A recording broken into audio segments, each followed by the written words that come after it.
Good evening, guys. So, this is Aishwarya from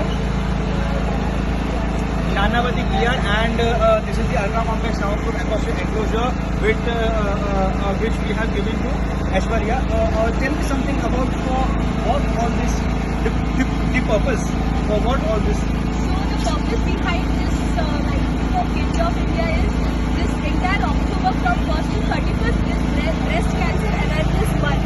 So create awareness around breast cancer.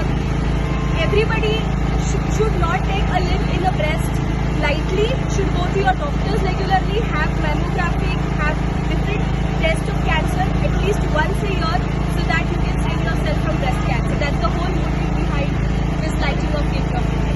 So, this evening there are senior doctors also. Yes, we have two senior doctors from our team. We have one of the best oncology team at Nanavati Hospital. Name? Doctor's name? Dr. Bajaj. Acha. Okay. Thank you so much. Thank you.